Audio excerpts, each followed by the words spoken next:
This week on the Pro Wrestling Podcast. Seth Rollins opens up on his work/shoot beef with CM Punk. More negativity in the AEW locker room. Chris Jericho pontificates about his future in the WWE Hall of Fame. And Ace Steel addresses the AEW All-Out Brawl-Out. I'm your host, Seth Grimes, and this is the Pro Wrestling Podcast.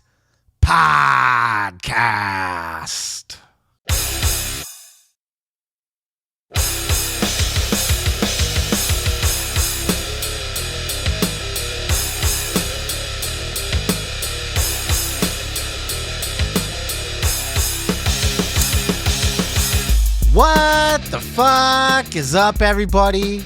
Welcome.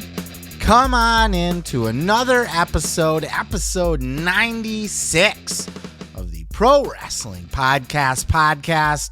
I am your host, Seth Grimes, here on a stacked, loaded week in the world of pro wrestling podcasts and interviews.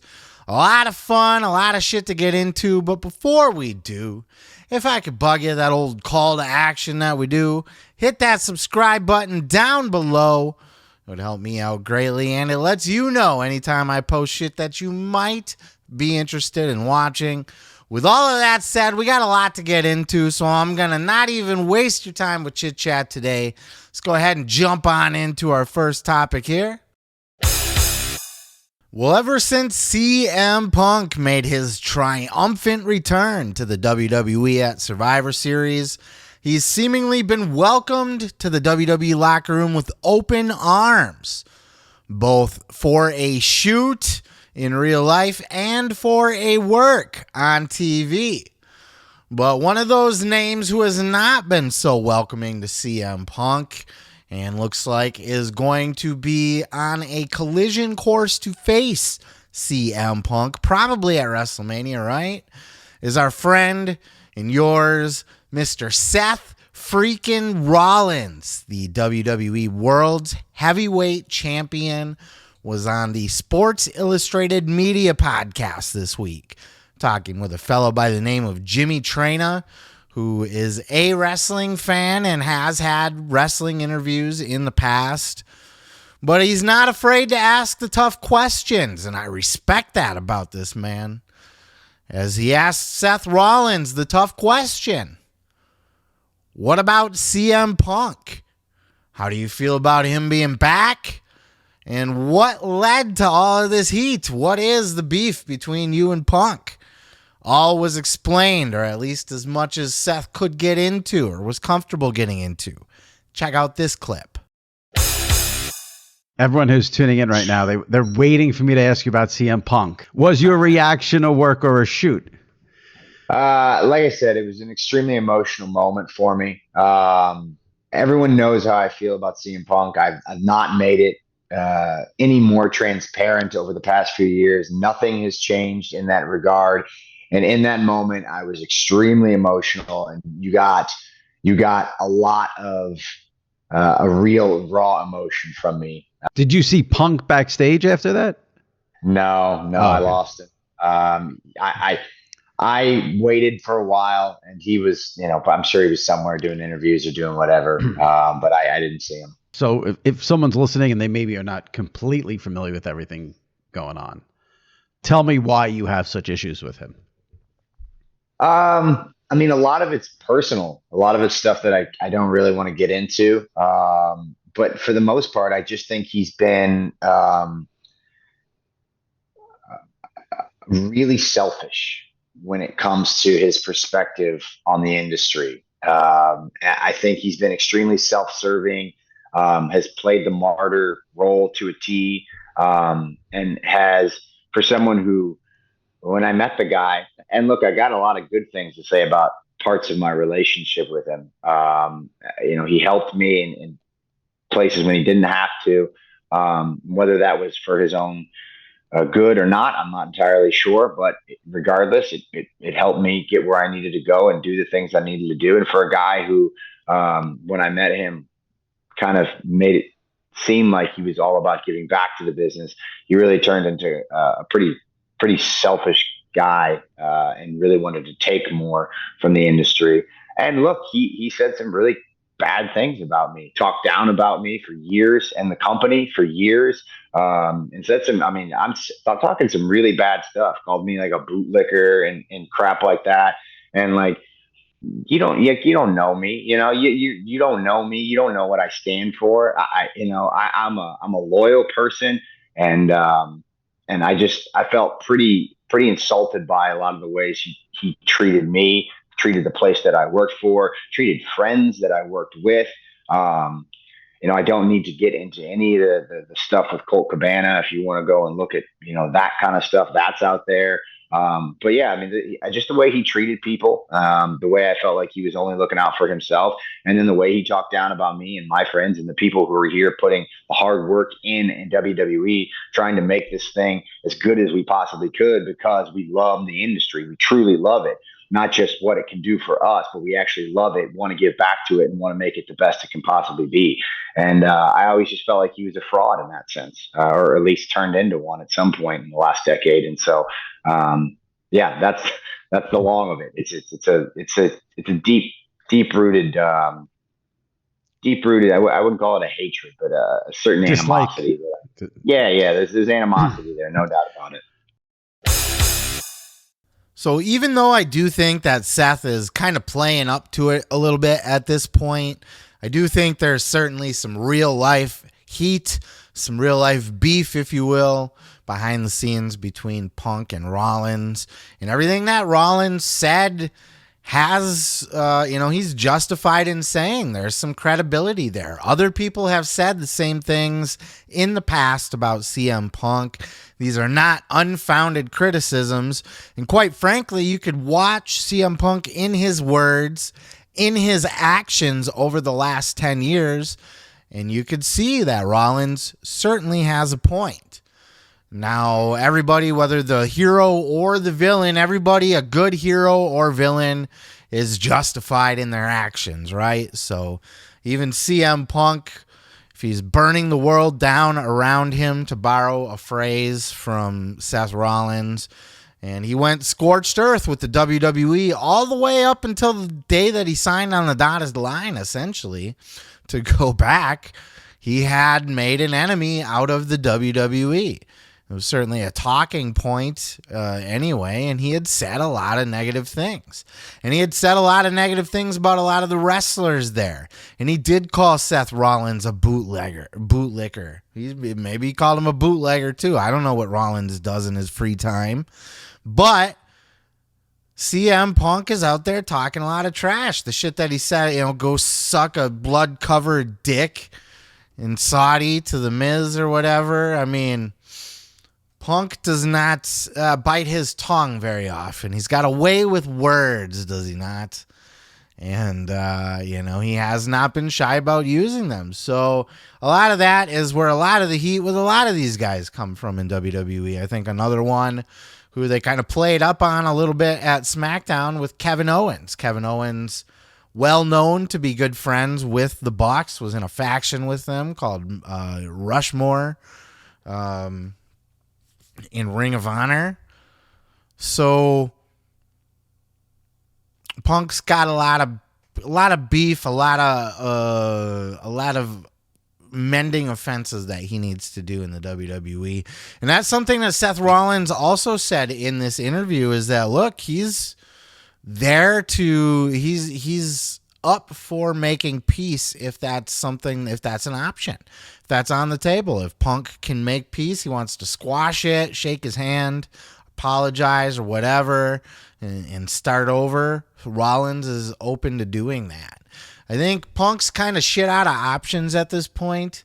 I think he frankly, if he wants to wrestle at a high level, at the highest level in the United States or anywhere in the world at this point, WWE is the place to do it, right? His bridge has been burnt with AEW, and he sure as fuck not going to get the same stage or platform in a TNA. So he's not moving to Japan. So at this point, WWE is his only option. He needs to play nice. It's good that Rollins is a professional and willing to play nice with him. And look, there's a good storyline. I like what they're doing with Punk so far. Rollins, when Adam Pearce came up and said, I'm going to offer Punk a contract, Rollins was like, okay. But when, the old Punk shows up and, burns the place down, and don't come crawling back to me. Don't say I didn't tell you so. And part of that's reality too, right? I like that they're playing that as Punk's storyline. Punk's there to, be back, to not necessarily to make amends. He did say he's there not to make friends, but to make money. But he's there to work, at least, to be a contributor to the company. But, he's got some proving of himself to do. So this is fun. I like that. Will the Punk of old show up? Will he act up and cause drama, both either on TV or in, in real life too? Like I had said it last week, everybody's talking about how nice Punk is and everything backstage. And, it only takes, he was nice in AEW for a little bit too, but it only takes one thing. Wait till him and Hunter disagree on creative. Wait till Road Dogg says something smart to him backstage. Wait till, he gets into it, somebody stiffs him, or he gets into a heated exchange with somebody he's working a match with. Whatever the case may be, somebody talks trash online, takes a little vague shot, and Punk confronts him about it. Punk is a loose cannon. The old Brian Pillman gimmick is alive and well, not in Lexus King, but in CM Punk. But I like that they're playing off of that in storyline. But we'll go ahead and we will leave it there for now. This is obviously a developing story. I definitely think we're heading towards CM Punk versus Seth Rollins. World title or not, I think this is the match that happens at WrestleMania. It's the match that has to happen. It's the one that has the most intrigue in it from now. And you can carry that all the way to SummerSlam with fucking Punk and AJ Lee versus Becky and Seth, Lots of fun things that you can do there. Lots of fun matches available to Punk, should he be able to play ball with everybody. But I will leave it there. I'd love to know your thoughts in the comments below. Let me know. Are you excited to see Punk back in WWE? Should he be working with Rollins in his first feud, or is there somebody else you'd like to see him work with? And can Punk play ball? Will he be able to be the professional that Seth Rollins is, make amends, and do some great business? Or will it all end in a big blaze of glory or a shit show? Let me know your thoughts down in the comments below. I'm going to go ahead and move on to the next. Well, one of the key figures in the AEW All-Out Brawl Out backstage fight between CM Punk, Ace Steel, and the Elite is Ace Steel. And Ace Steel has kind of been going under the radar as of late, as he's got his new gig working as an agent in TNA. But as everybody's talking about, Punk to WWE and the Young Bucks and the Elite and that whole beef and what could have been, one voice that's kind of been left out of the mix has been our old friend Ace Steel. We'll know more as Ace Steel has finally surfaced on a podcast that I didn't even know existed, but apparently old Rip Rogers has a podcast. That's no knock on Rip Rogers. I'm sure a lot of people don't know my podcast exists. It's fine. That's not what I'm trying to say here. I'm just saying I'm surprised. It's kind of my job to be aware of this shit, and I have not heard of this before. But Rip Rogers, he's an old Ohio Valley wrestling trainer and a wrestler before that in the 70s, 80s, like a hippie kind of guy. But he has a podcast, and he sat down and he had a conversation, him and some other guy. I don't know who the other guy is. Apparently, just by the way he talks, the other guy was a worker too, but the fact that I don't recognize him must mean he didn't, make it too far in the business. But they sat down and they had a conversation with another guy who didn't make it too far in the business, Mr. Ace Steel. And amongst other things, asking how Kenny Omega tastes, for example. LOL. It was kind of a boring conversation about Ace Steel's whole career, but it was this particular part where they had to ask what the world wants to know. What can you say? What can't you say? What are your thoughts, your words, your opinion, your side of the story?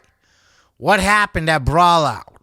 Ace Steel, the man who bit Kenny Omega and threw a chair, finally breaks his silence on this, I believe. He has not said anything anywhere before. He doesn't say much here, but of what he can say, he says it. Check out this clip.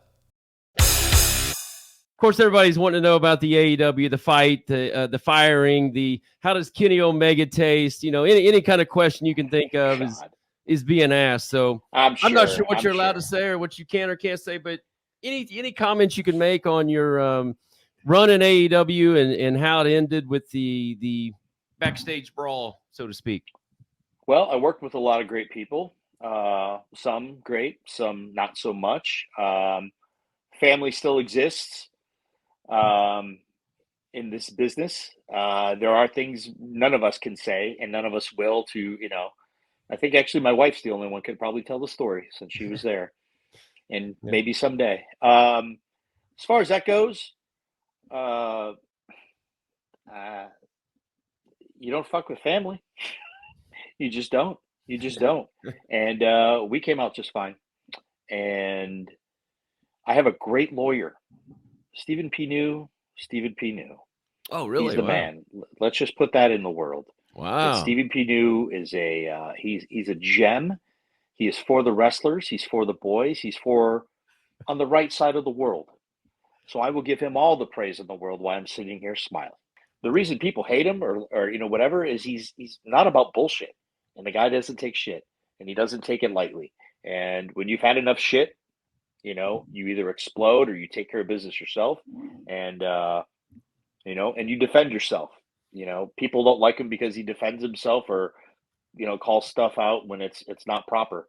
But if you treat him right, he treats everyone else right, And that's just not waving his flag. That is because we're friends. And I said this in a promo that we're family and we are family. Family's not always blood.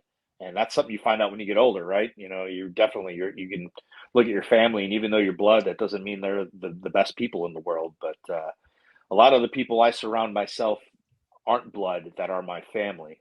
So, but as far as everything else goes, I'm on the right side of the world right now.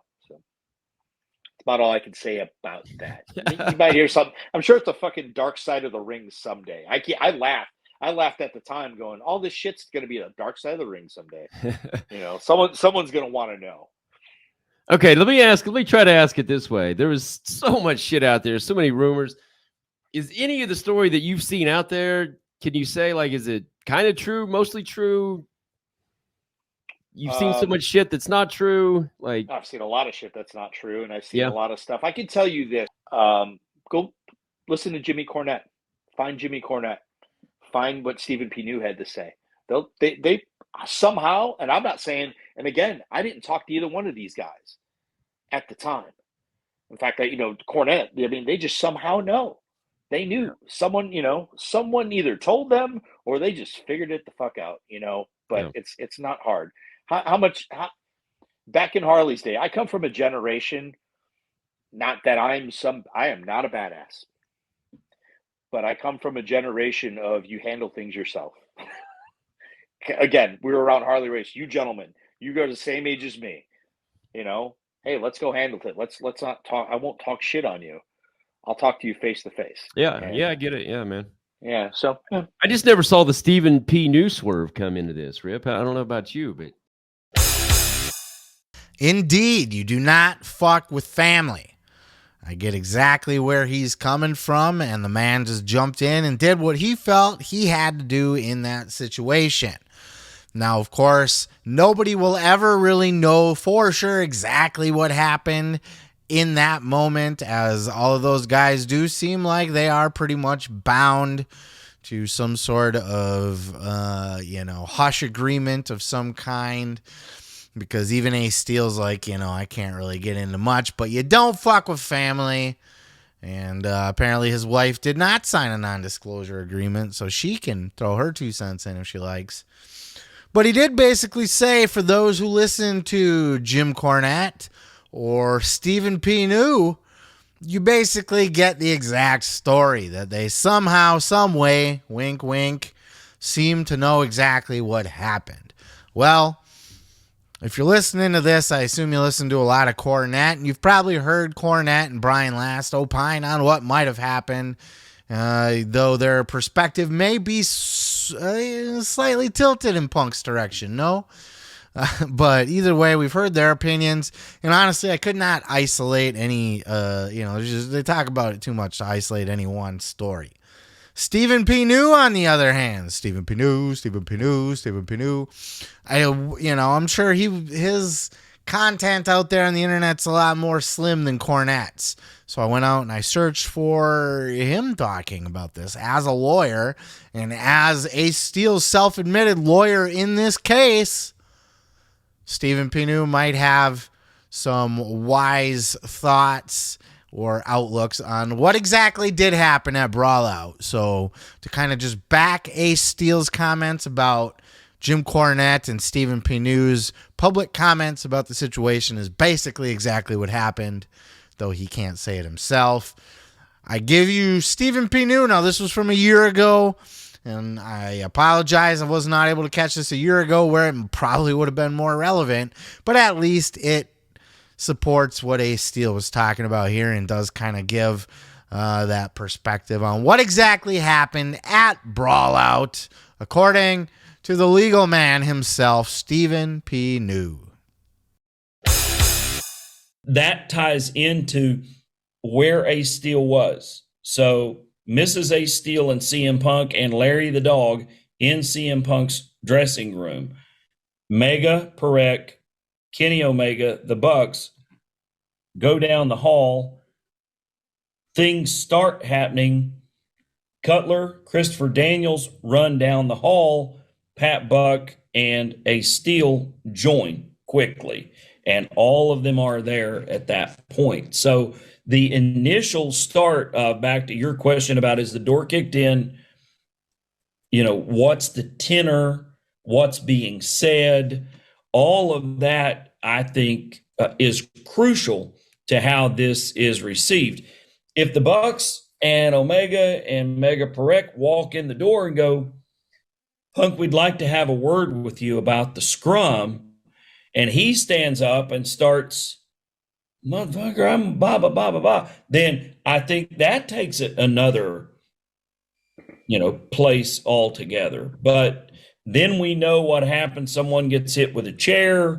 Someone gets bitten. Mega walks off with the dog. I mean, it turns to a shit show fast. The defense to Ace Steel there is 3-on-1.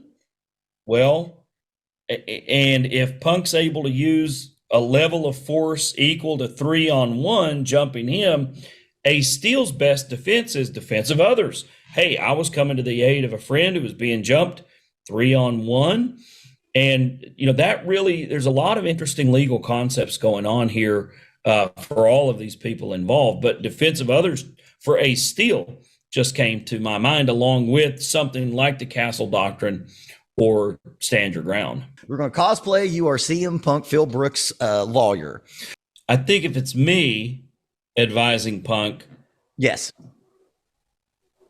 To quote Cosmo Kramer, giddy up. I say we go after Tony.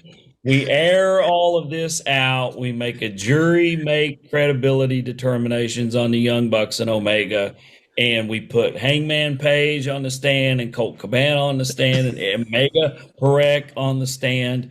And we just air all of this dirty laundry out there. Then you actually get to, was this a hostile work environment set up by the vice president of legal affairs and the 3 top senior executive vice presidents? This was a super fascinating conversation. I had some other sections of it clipped, but honestly, it just wasn't completely relevant to this topic or would have just gone on too long. But he gets into detail about how he would represent CM Punk and what Punk's argument might be in this case if it were to go to court, and how he would represent the Bucks if the Bucks needed to defend themselves in a case if it were to go to court, and that he would be more than happy to jump in and take it all to court and do a deposition with Tony Khan and all of that. But it seems that everybody's just agreed to shut the fuck up about it and move on with their lives. But that seems to be what happened. And it was really, and even Stephen P. New had kind of mentioned that the case would depend on did the Bucks kick in the door? Did they come in hostily? Did Punk feel like he had to defend himself in that situation? And in turn, Ace Steel having to defend Punk in a 3-on-1 or with his wife in the room? Or did Punk just start swinging as soon as they walked through the door and they had to defend themselves against Punk? That would come out in court. Who was the aggressor, I think, is what it might just boil down to. But in any event, that is the story. And we finally got to hear Ace Steel talk a little bit more about it. I did listen to the full interview with Ace. A little bit boring. But if you do want to know more about Ace Steel, he had a little bit of a run in WWE, had a run in TNA, a run in Ring of Honor. He is a journeyman. The exact definition of a journeyman. He's the trainer of CM Punk. He gets into all of that kind of stuff.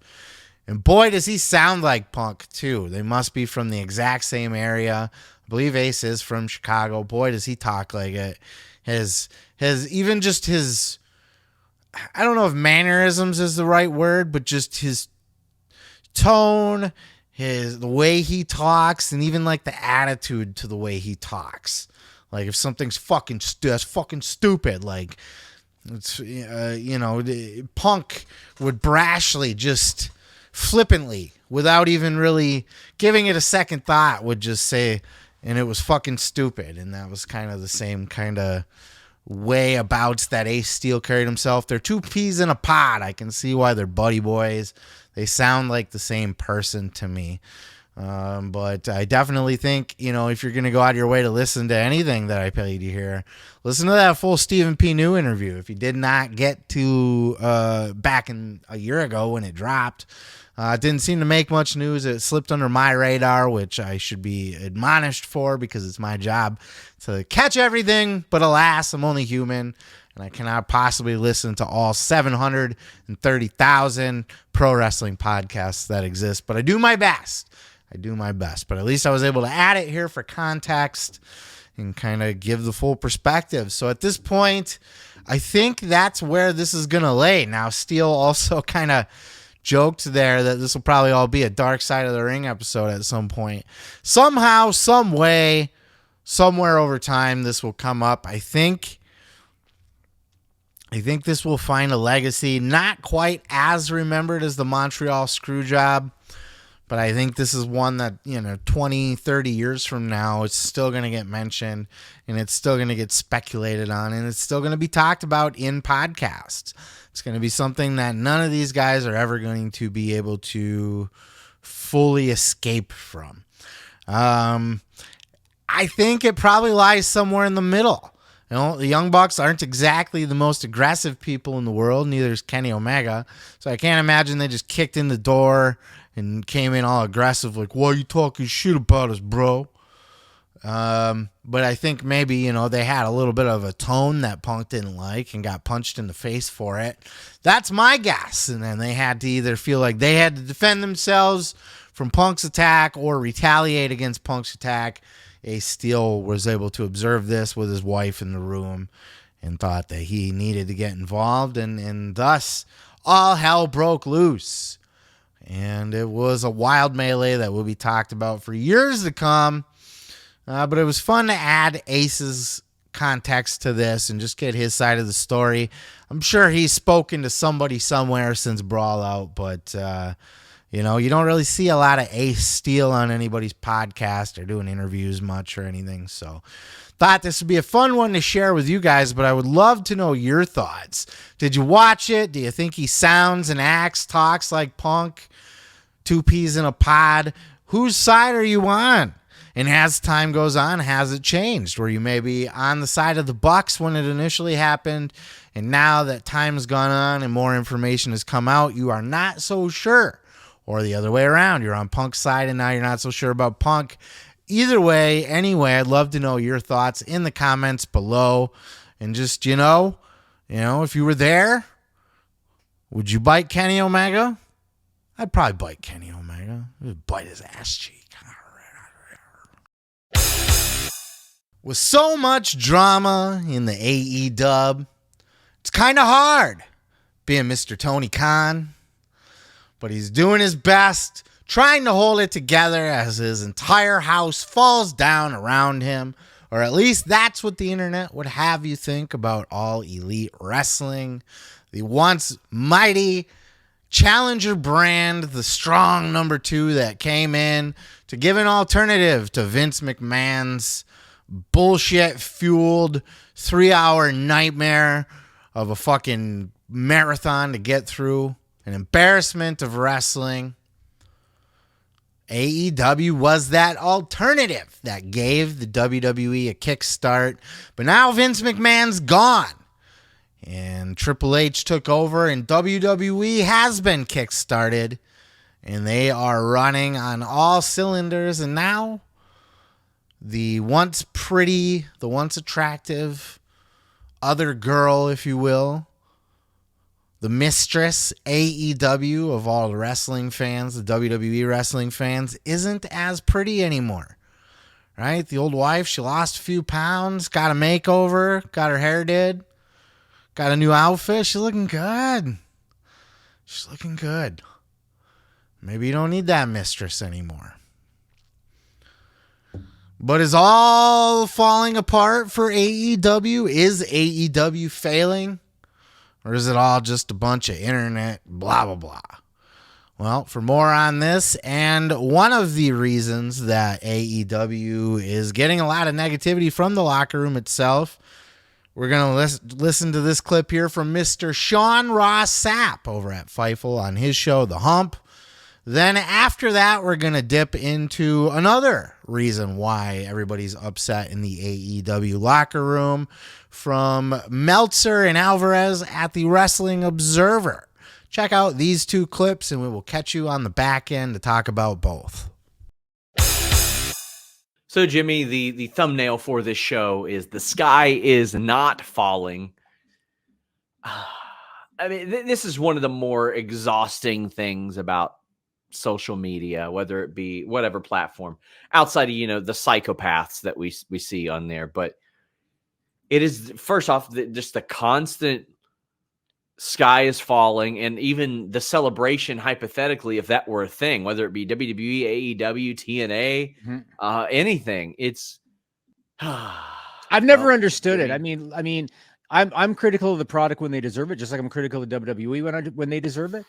But the fact that it's given people a place to work, WWE cannot employ all these people. It's given people a place to work.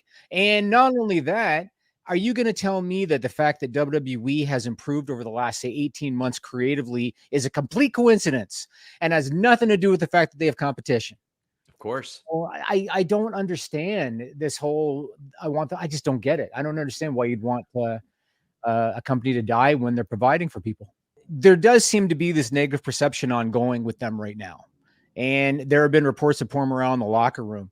I don't know if it's because Punk returning to WWE contributed. I don't know if it's because of the poorhouses domestically. I don't know if it's because WWE's hot right now and drawing big crowds. I don't know if it's because television ratings for AEW are down year over year.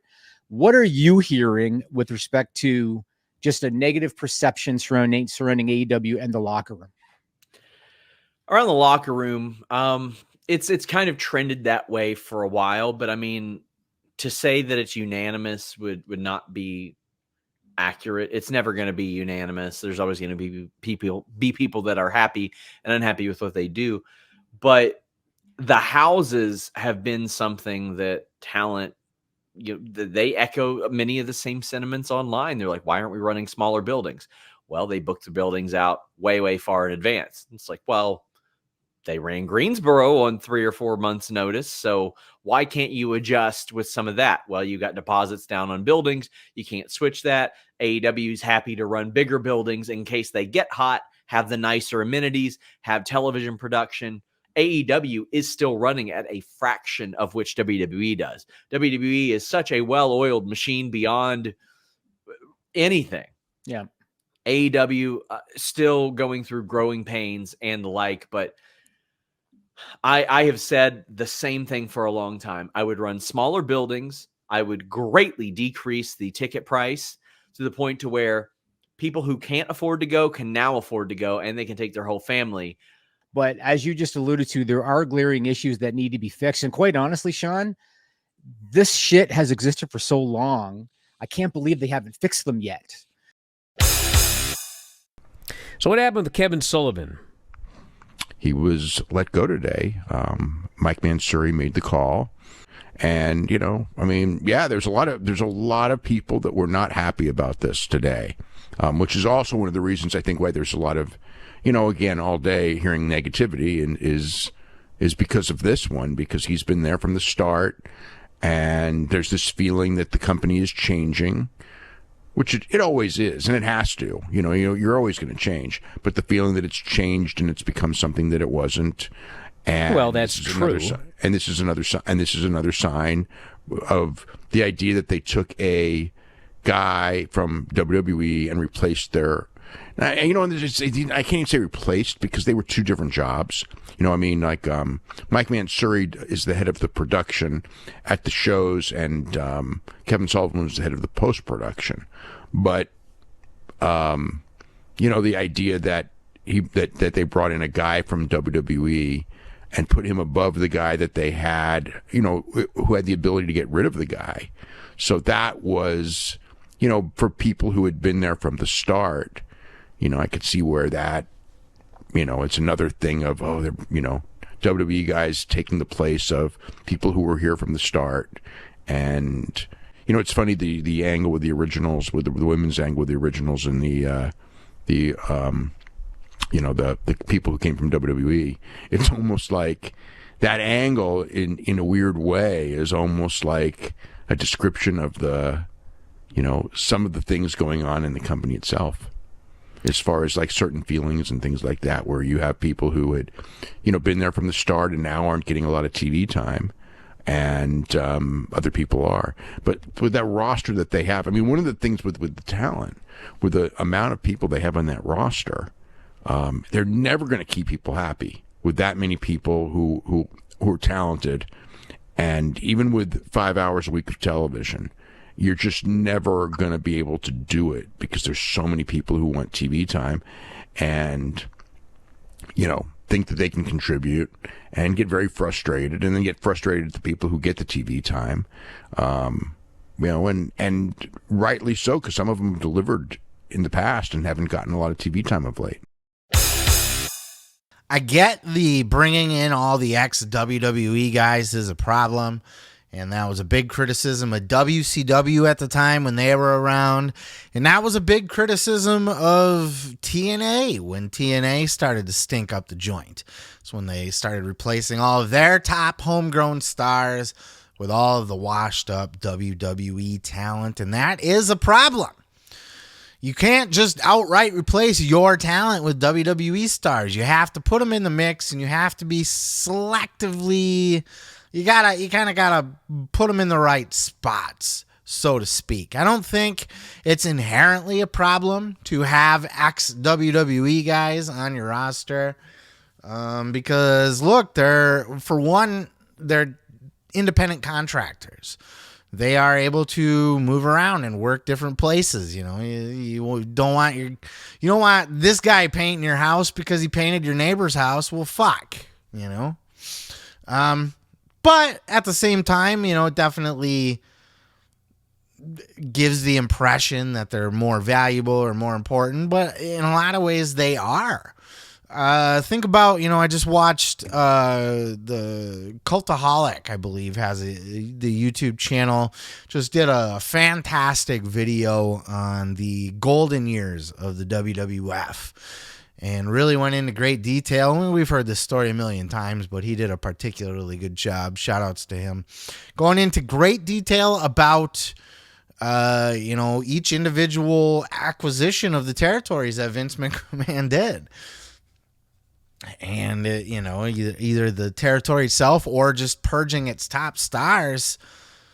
Was Vince was going to be determined to make WWF succeed with his own homegrown talent, and he wasn't going to go in and steal Hulk Hogan from the AWA and the Junkyard Dog from down in Louisiana and so on and so forth. Vince went in and he took all of the top guys, everybody from every territory. He used other people's guys that other people got over.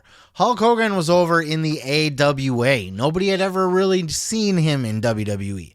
Sure, he had a little bit of a heel run previously, but it was a mid-card heel run. I guess he did have his match with Andre. People were aware of who he was, but his star was made in AWA. Junkyard Dog's star was made in another territory, so on and so forth. Piper, Orndorff, everybody that Vince came in and purged from other territories, he didn't create. So now all of a sudden, you want to build your greatest roster. You want to build a strong number 2 brand. You want your company to be as strong as it can possibly be. Why not use a bunch of household names? And I'm sorry to fucking Kevin Sullivan, who, Mike Mansouri came in and took his spot. Sorry and shit, but Mike Mansouri sat underneath the learning tree of Kevin Dunn, producing WrestleManias and shit. Kevin Sullivan produced, the Impact Zone? I think, was he a WCW producer too? But his crew came from TNA. And everybody seems to like him and everything. And I'm sure, he did a decent job getting all of them off of their feet. But he was in charge of post-production. Post-production's not great for AEW. It's not bad. I'm not knocking it. But maybe there could be more done. It seems like they're trying to go a different direction. That's why QT's trying to get out of there. That's why you're hearing about these shakeups, and people are saying it's not the same company that they thought it was before. It's only 5 years old. They're going to grow. They're going to morph. Okay, think about WWF again. When WWF when Vince took over the WWF in the 80s, first of all, that was not the company that, the people like the Brunos and the Bob Backlunds and the whoever else was there for his dad's run is not the same company anymore. Then it's not the same company when it merged to the Attitude Era. And it wasn't the same, it was something Bruno was bitching about on TV. Wrestling isn't changed. And then when WCW got bought out, it's just big. When they went public, it's corporate now. It's not the same wrestling business. Wrestling always evolves. The 80s WWF is not the corporate machine that it is now, owned by TKO Endeavor. It evolves. You cannot expect AEW to be in its glorified indie days still. Now, as I defend it, I don't think it's a great idea to just make your company WWE light. You have to differentiate yourself. I think that's what Mike Mansouri is trying to do, is be WWE light, to the extent of, if you've noticed, AEW's added the LED boards to the barricade now around the ring and around the camera side ring apron. That's a straight up WWE gimmick, right? They're just taking that and they're like, oh, what else can we do to be exactly like WWE production-wise? You got to go in opposite direction to a certain extent. But I don't think it's inherently bad to put that guy in that spot, because I just think he's had more high-level wrestling experience than Kevin Sullivan. Now, does Kevin deserve to keep his job there? Was he, people like him? Did he do a decent job? I don't know. I wasn't there. I didn't. But I don't think just inherently because Mike Mansouri's WWE guy that it's a bad thing, you know. But and on the talent end, you got to separate these guys. I think it would not hurt to do the brand split. I had said this from the beginning. Put Edge in the spot you had Punk in. Make Collision Edge's show. You only see Edge on Collision, not Dynamite, not Rampage. Now that everybody's on every show, that's how Collision becomes Rampage, because nobody cares anymore. I'll just watch Dynamite. But if Edge is only on Collision and his shit with Christian is only happening on Collision and it's getting some of the best reviews of stuff, you know, I think, you know, some have said it's kind of jumped the shark at this point. But some of the better shit on AEW TV recently, it wouldn't hurt to put that on to separate that, keep that on its own island. MJF's the top storyline on Dynamite. You can kind of separate stuff. And that way you're spreading out these WWE guys too. And you don't need to bring them. You're not even using all of them. You know, you're still not really using Miro properly. Andrade, you should just let go. Just get rid of him. Fuck him. But I think there's a slippery slope, but I think it's unfair to just say across the board, oh, they're bringing in too many WWE guys. It's how they're used. It's where they're being placed, because inevitably, if you're trying to build the number 2 wrestling company, you want it to be filled with all of the top wrestling stars that are not in WWE. You don't sit a Hall of Fame wrestling talent home on the couch just so you don't get the impression that you're scooping up ex-WWE people. That's stupid, and you wouldn't do that either if you were running AEW and Edge gives you a call and says, hey, what's up? You know, you got anything for me over there? You're not going to be like, well, you know, I respect you, Adam, but, you know, you did just come off of WWE TV, and I don't want to, you know, of course you're going to be like, fuck yeah, let's do some business. But you don't want to be a collector either. You don't want to just sign people for the sake of signing them, and you don't want to Bret Hart them, where you bring in top stars like WCW did with Bret Hart and then just half-ass use them, you know? They got to be very strategic about it. Strategic, you know? And as far as the house show or the, you know, the live events, the ticket sales, the buildings, ticket sales are the problem, and there's nothing that's making me want to run out to, I mean, what is the reason to want to run out and buy a ticket to an AEW show right now? There's nothing on TV that's must see. And you know what? If the tickets were cheap enough, I'd probably still want to go.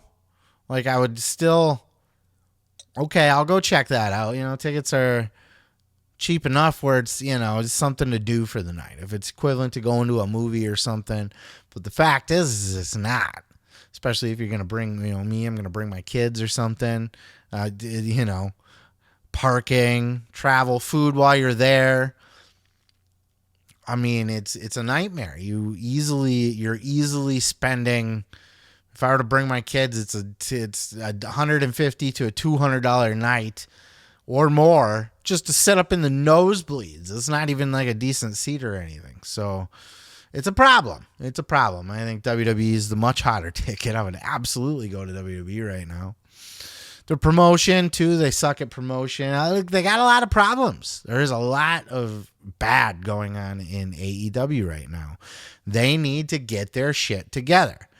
I think it's unfair to say that they are just, you know, it's all gloom and doom at this point though, because look, WWE has been on several downturns. It's inevitable. Wrestling has hot periods and it has cold periods. Brands have hot and cold periods. Angles, wrestlers, storylines, shows have hot and cold periods. All it's going to take is one or two good storylines to heat things back up. I mean, for all we know, somebody amazing is under the Devil's Mask. It's probably Adam Cole or Britt Baker. But for all we know, somebody amazing is under the Devil's Mask and makes people go, holy shit, I have to see what's going on. Unfortunately, I don't think Tony's a good booker. I think his idea of getting people to go, holy shit, is we signed Adam Copeland. And then, yeah, Adam Copeland's on the show. Yay. I mean, he's in a good storyline. Don't get me wrong, but you get my point. It's there's a lot of problems there. They need to fix the ship, and I think it starts with Tony taking a big long vacation. And I don't think, I think maybe it's time they do go different directions. And sometimes you just got to pick a direction and go with that. If things don't seem to be growing or seem to be getting stale, well, you had Kevin Sullivan since day one. Maybe it is time to switch it up, and especially if there's new ideas, new discussions, new things being said. Because like I said, that Kevin Sullivan guy was not bad at his job, and apparently he was well-liked. So if the call was made to remove him, it was most likely due to a difference of direction, which I think is the exact thing that was cited. But that seems to be a problem for a lot of people that work in AEW. Also, I think wrestlers are just inherently bitchy. Everybody is in general, especially with social. Everybody's got a voice. But wrestlers are particularly bitchy. They're particularly opinionated. They're particularly whiny. They're particularly big babies. And I don't say this to get heat with any workers or anything, but you know that you are. You know you like to complain. You know you like to bitch. You know you're always hot about something, right? So it is what it is. It's the nature of the business, too. And I think, I'm not being you. Not everybody can be in the main event storyline. We just heard that, Jay White was possibly upset with his main event fucking title run story. Okay, go sit in the back then. I'll give you something to be upset about your creative if you're going to be, you were just in a main event title run. I'm sorry it wasn't perfect. I'm sorry it didn't live up to your expectations. Fuck off. You're new to the company and you just got put into a main event title spot. Shut the fuck up. Not everybody can have those spots, but then there's also the people just sitting home at the couch doing nothing, being used sporadically, being forgotten about for a couple weeks, then being brought back like nothing ever happened. It's a mess. So they got a lot of shit to work out there, but I do not think that they're dying. And look, I don't think you should hope that they die either. It's okay to have a favorite team. It's okay to try to dunk on AEW when you want and that kind of thing, but to wish death on AEW, WWE is not going to be able to just sign the entire AEW roster, or even half, or even a quarter, and give them all jobs. It's not going to work. And even if they could, and even if they were, they'd make room on their roster by clearing out some of the shitty ones for some of AEW's good ones. So people would still be out on the street. Production crews would be out on the street. Tour people, backstage people, hair people, makeup people, wardrobe people, lighting, camera people, sound techs. A lot of people out of jobs backstage. A lot of people, a lot of wrestlers out of jobs. Not only that, but then what is WWE? Everybody loves WWE because they're hot right now. And to the point made at the beginning in the clip from the Sean Ross Sapp clip, that's what makes business hot. Competition. WWE has no reason. We saw it under Vince. When they're the only game in town, they have no reason to fight for your attention. They already got it. Who cares? What else are you going to do? Find a billionaire and start another company a third time? Ha! Good luck. Wait another 20, 30 years. You can't wish death upon AEW because you're wishing death on you're wishing unemployment to a lot of talent, and you're wishing death on the wrestling industry in a lot of ways, because some people weren't even really some people weren't around or fans or just too young to even realize back in that mid 2000s stretch, wrestling was damn near unbearable. And that's because they didn't have to be anything else. You get what Vince feeds you. That's it. Nobody can tell Vince different because there's no pressure on him to do different. You want to go to a wrestling show, you're going to go to that wrestling show. You're going to watch a wrestling show, you're going to watch that wrestling show. You want to be signed to a big television contract wrestling TV deal, you need to go to the WWE. So another game in town is important. So pick your sides, have your fun. But never, ever, ever just wish for the company to fail, because at that point, you're not even a true wrestling fan. You're not. Let me know your thoughts down in the comments below. Is AEW dying? Are they on their deathbed? Is it just a down period? Are they just one or two good angles away from an uptick? What's the situation? What would you like to see them do to change? What's the reason you don't go to their house shows or their live, not their house shows, but any live event from AEW? What's preventing you from buying a ticket or watching the show? Let me know your thoughts down in the comments below. Let's keep this conversation going, as I do believe it is going to be ongoing over the weeks and months in 2024. Peace, love, and pizza. I'm going to go ahead and move on to the next. One of the things we like to do as wrestling fans is we always like to speculate who's a possible future Hall of Famer. Who's that first ballot Hall of Famer who is no doubt a future-bound Hall of Fame talent? We always like to speculate that. And one of the names that seems to come up quite a bit, whether you love him or you hate him, I think everybody can agree that Chris Jericho has absolutely had a first ballot Hall of Fame career. And of course, now with everybody going back to WWE from AEW, Chris Jericho seems to be maybe that next guy, right? Not that there's any news or any stirring, but you know, the conversations happened. What happens? Would Chris Jericho ever go back? You know, he's got to be itching for that one more run. I've seen the memes, right? Or at least that Hall of Fame run, right? And though Chris Jericho, the ultimate worker, can never just take what he says, to heart. You always got to take it with a grain of salt. Chris Jericho seemed to be pretty clear about the whole WWE Hall of Fame thing. And if he has any eyes on going back for that anytime soon or in the future, or the whole thing about it, he was asked on the Chris Van Vliet Insight podcast. And here's what Jericho had to say. Check out this clip. You're absolutely 1,000% a Hall of Famer. But do you think you'll be inducted in the WWE Hall of Fame? I was like going against the grain. Like, I loved it when Axl Rose didn't show up to the Hall of Fame and sent a note saying, not only am I not showing up, you're not allowed to say my name. I love that shit. Like, that's fucking rock and roll, man. So I don't really understand the point of a Hall of Fame. Like, if you think I'm in it, that's great. Of course you're in it. There's no real Hall of Fame. It's all kind of in WWE's mind, in their chambers of the mind, you know?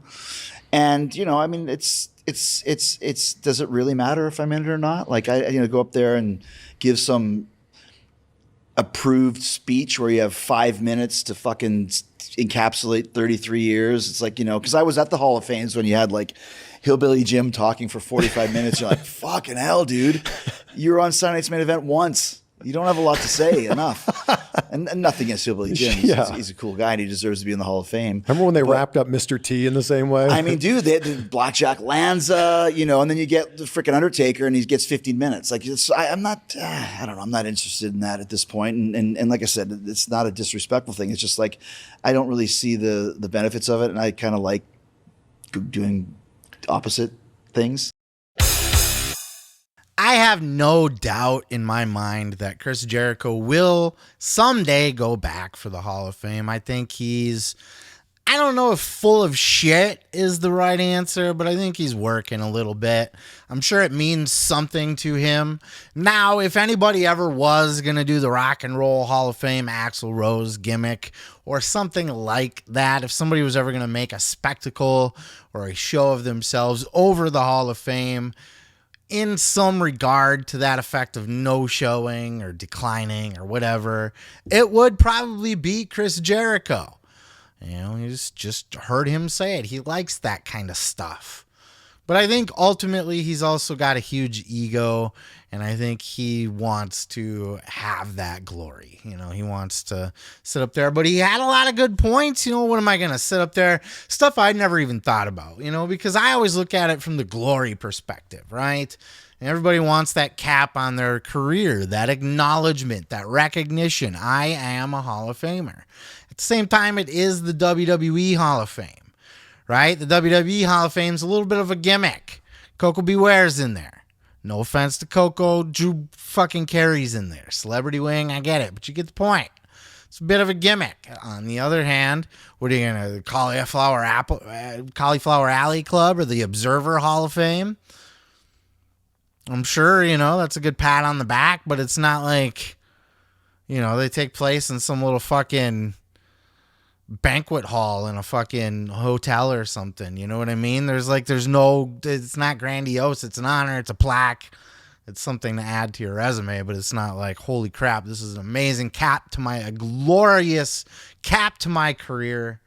That's what the WWE Hall of Fame is. But at the end of the day, it's a spectacle, and it's, it is half bullshit and half a work. And the other things I didn't think of is that Jericho brought up, the speech. What am I going to go get all fucking gussied up and make a big, leave AEW or whatever, work all that out and go back just to do a 5-minute speech on his entire fucking career? And I don't know. He will. Obviously he will. That's not what I don't know about. But I get what Jericho's talking about. I get his perspective, and if anybody pisses on the Hall of Fame, it will be Jericho. But I don't think he will. They all go back. As far as if he's going to leave AEW, I don't know. He sounds pretty loyal to AEW, actually. He even made comments as much on his show that he doesn't talk crap about Tony Khan or doesn't disrespect Tony Khan. Check out this clip. Tony's my boss. I have never once disrespected him, not done what he's asked of me, talked back to him, caused any problems whatsoever, because he's my fucking boss. And, if we're on set for a movie and, frickin' Steven Spielberg goes, hey, Chris, I want you to, take this soda can and pour it over your head. And I go, that's fucking stupid. He's like, okay, well, then they'll hire some other dude to come in and pour the soda can over his head. It's like, this is show business, and we play a role and a part in a show. And it doesn't matter if you like it or not. You have to make it work, and you have to make it good. It's what Pat Patterson taught me. He used to say about Vince that, some days he likes chocolate, some days he likes strawberry, but it's his fucking ice cream shop. You got to make the ice cream. You do what he wants you to do. You don't like the chocolate? Who gives a fuck? You make the ice cream. And he made a point to say that because so many people are disrespecting Tony Khan nowadays. Jericho's setting himself up to be a model employee, but Jericho's a worker, and he's a psychologist. Jericho's playing the long game. He sees dollar signs in Tony Khan. Tony Khan's a billionaire. He said it in this interview. I'm a billionaire whisperer. I know how to talk to these people. And he knows that Tony Khan, as a billionaire, he can hitch his wagon to. He's not going to be able to hitch his wagon to Vince. Vince is over Jericho. Jericho's past his prime. He's not the head product there anymore. And also, Vince is not even in the picture anymore. What's he going to do? Hitch his wagon to Triple H? To the WWE? No, he's going to ride Tony Khan. He's going to be Tony Khan's right-hand man, his go-to. His confidant. Le confidant, if you will. And that's not to say Jericho's a scumbag or he's working them or being shady. It's a career move, honestly. It's like saying, why am I going to go work for other company because they're going to pay me more or they have a nicer facility when I can work at this company and this boss is going to let me take time off whenever I want to and go see my kids and bring my kids to work. And he lets me contribute ideas. Hey, boss, what if we try this and that? You know what I mean? That's what it is. It's a career choice based on his ability to work the system. He'll be back, but it'll probably, I think he's more of an AEW lifer than I think people expect him to be. I could be completely wrong, but it sounds like that's the plan. I think Jericho, well past his prime, is more useful and more apt to be able to take advantage of Tony Khan as opposed to the WWE. But that's not to say that he won't be able to get the opportunity to go back like he did for Steve Austin's podcast, or when Ric Flair was traded for Christian to do the WWE Hall of Fame when he was in TNA. I don't think there's any issues or any reason why Chris Jericho couldn't do a one-night Hall of Fame gimmick if that's something that they wanted to do. But he probably wouldn't be the headliner because they wouldn't really be able to promote it a lot or have him on WrestleMania per se. But, I think Jericho is absolutely a first ballot Hall of Famer.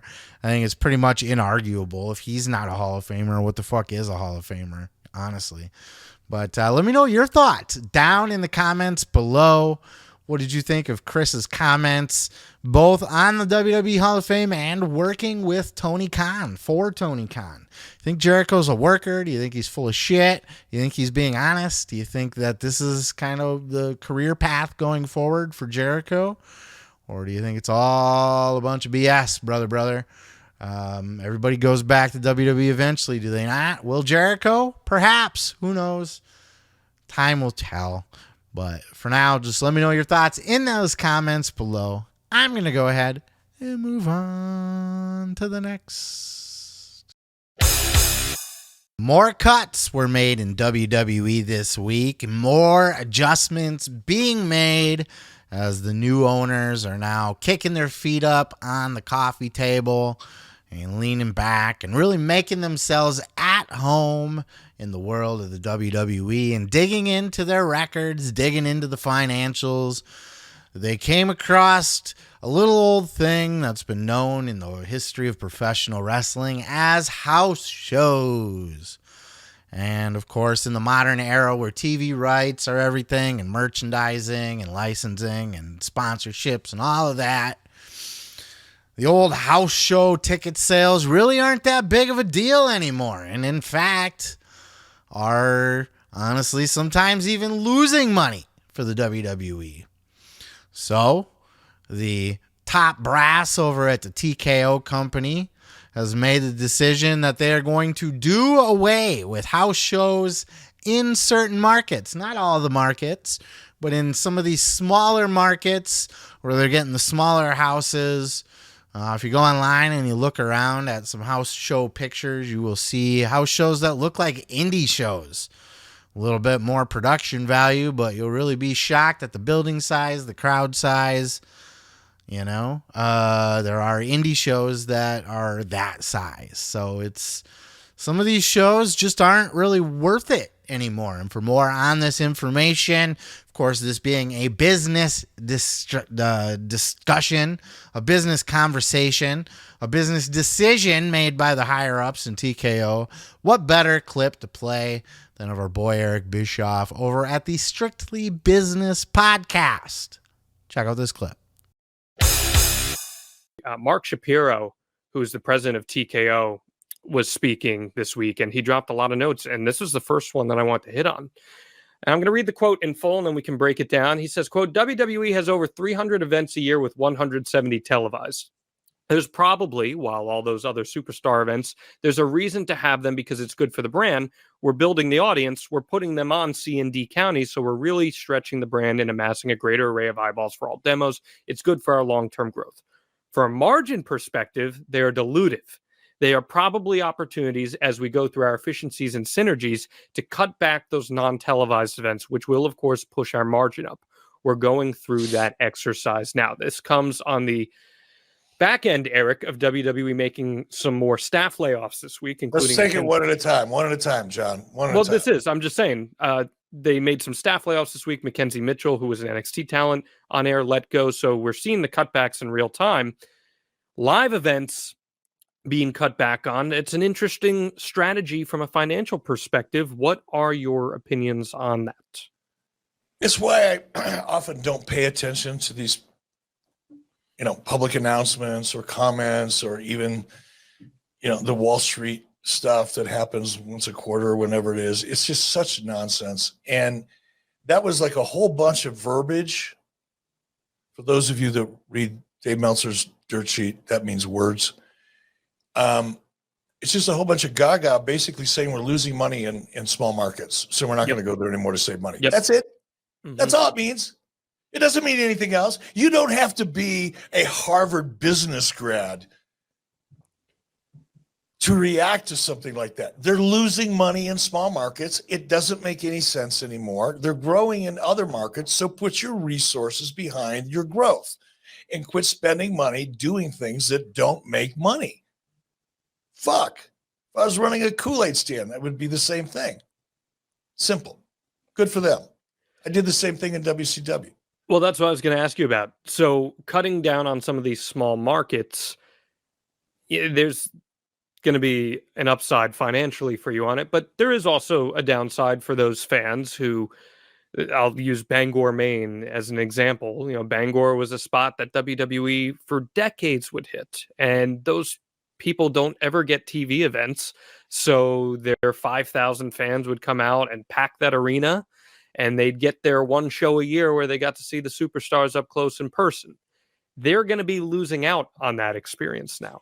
And they might have to drive an extra 2, 3, 4 hours just to get that experience. And who's to say that they stay as loyal to the product as they have been if they're not getting a chance to actually see it with their eyes? I mean, there's got to be some give and take there, I'd imagine. Is that a difficult decision to make, or is it strictly on the books? This is how we look at it. You know what it is, John? It's strictly business. Yep.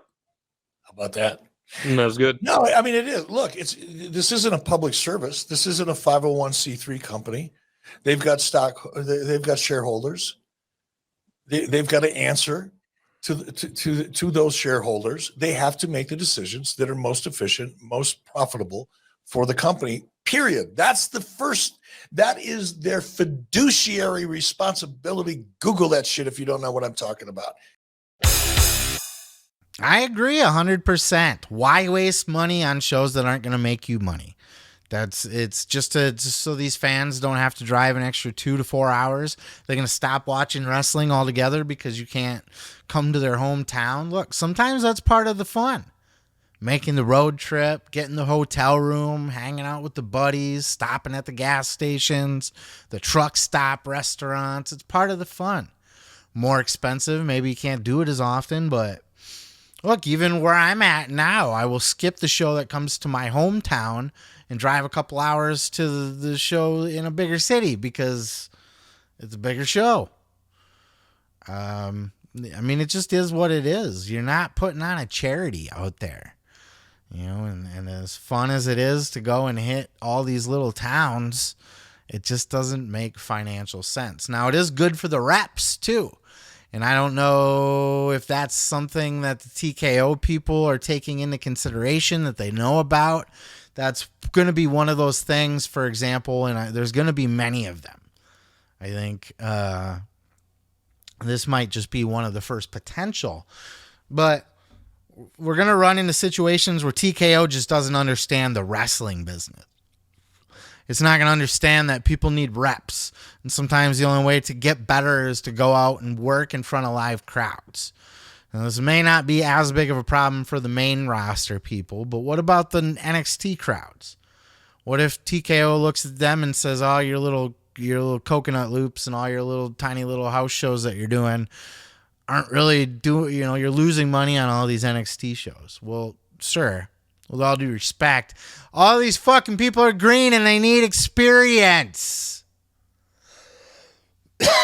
And we don't want to do it on the main roster or in front of big arenas full of people. We want to do it in front of like 100 people.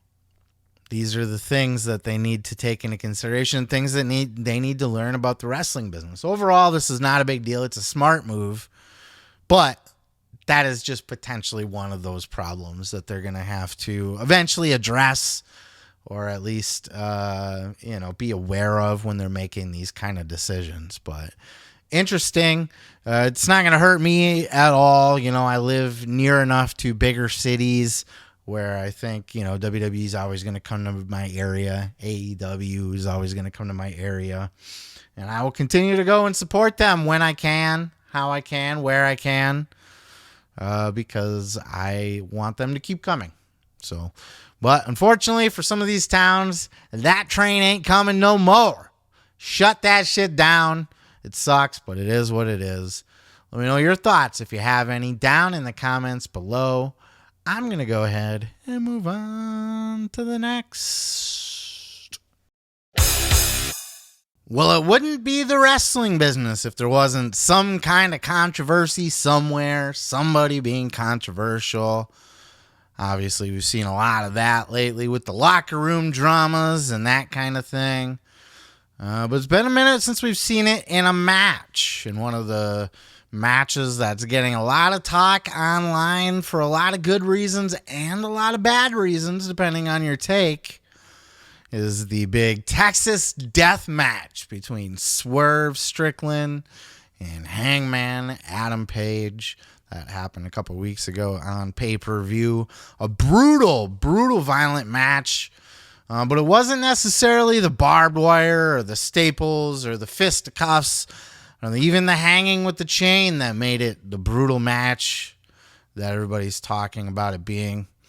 It's the spot where the Hangman actually drank the blood of Swerve Strickland and then spit it out, all a Triple H, all over himself, the ring.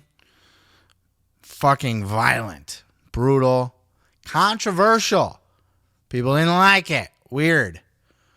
Well, Swerve Strickland was on the Sam Roberts YouTube channel, Not Sam. And he was doing an interview for Not Sam Wrestling with Sam Roberts, and Sam asked about this match. And Swerve, this was Swerve's take on the controversial stuff surrounding the match. The violence, the brutality, the blood. Check out this clip. Were you surprised at the negative side that you got from that Texas death match? That a lot of people, especially obviously the blood drinking spot, right. Like a lot of people were like, this is, I mean, I guess coming from the deathmatch world, you've probably dealt with that a lot, right? I mean, like coming from like deathmatch world and like seeing like the CZW and stuff like that, like a monthly, almost bi-weekly basis and stuff. I've seen syringes go through people's mouths, like, and I've seen like a bed of 9-inch nails. Yeah. Like soda cans, like ripped off soda cans have like Christmas ornaments. I've seen some wild stuff. Yeah. So like, but I know how extreme that is to the common viewer of wrestling, just the common viewer of like just media watcher and stuff. I know there's a limit to take it, and once you cross that limit, you can't go back. So we could go further. I could go further, but I know what we still have is like, this is still a fresh company. If we go beyond that, it's like, all right, we've seen it. Like, it's almost like you can't put the toothpaste back in the tube. Totally. So once like this takes someone out, how do we get them like evacuated? How do we, how do we take them out? Like what leaves someone off the TV screen for like 3 months? Right. What debilitates someone on camera? Yeah. So there's like we're really cautious about like how far this really goes, and really conscious of the brutality and the type of brutality. It wasn't like just beating someone's brains in for the sake of it. No, this is warranted. I'm a bad person that did a bad thing. Yeah. And this person wants to get back at them for crossing a line at a personal level to get back on the bad things that they did. So a lot of people are like, oh, that's a good guy doing this. That's a babyface spot. That's a heel spot. Oh, that's no, these are two men fighting each other because one wronged the other and one is justified for getting their wrong back. Right. And so there's a reason now that we're doing what we're doing. Why I have to drink this man's blood and spit it back. Right. Well, that was his choice for whatever reason he wanted to do that, But like that's like this that's how angry that to me that showed a lot of anger. Yeah, of that course. Showed a lot of hatred. That's that like I'm not thinking raw emotion. Yeah. Like people think like, oh, he was just doing something that's really gross. I'm like in that moment, it's like you don't know what you'll do when someone has crossed the line, especially with your family and your loved ones. Yes. You don't know what you would do. Yes. And that's what that represented. Like that I can imagine of whatever Hangman was going through at the time in the moment of that match. Like we've seen like some of the craziest like we just seen like a Jeffrey Dahmer documentary and stuff like that. This people, when it comes to anger and rage, you don't know what you'll personally do to embarrass someone. You don't know what personally you'll do to take something from someone. To me, I took his security away. Right. And that's a vulnerable place for a man to be, especially as a father. It's a violation, right? That Correct. Character violated. I violated yes, his security in his home. Yeah. And as a man, that's demasculating. Yes. So what did he do back to me? Like I hear people talk about breaking down the match and stuff, which thank you very much for going out of your way to discuss this match, whether positive or negative. Yeah. You're talking about it, and I appreciate that. Yeah. And that's another reason we wanted to strike conversation. And this is what his fourth Texas death match. So it's like, how do we make it more personal than all the other ones? Not necessarily more violent, right? Not more brutal, not go bigger, not fall off of this. How do we make it just more personal?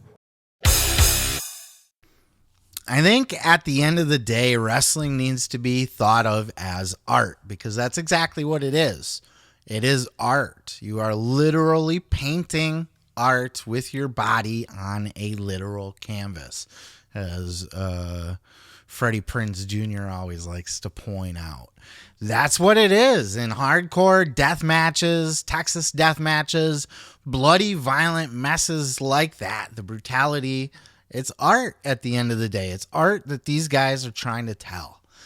It's a story that they're trying to get across. And look, a lot of these guys are garbage wrestlers, and I'll give you that. When I was a kid in high school, I used to love me some hardcore matches.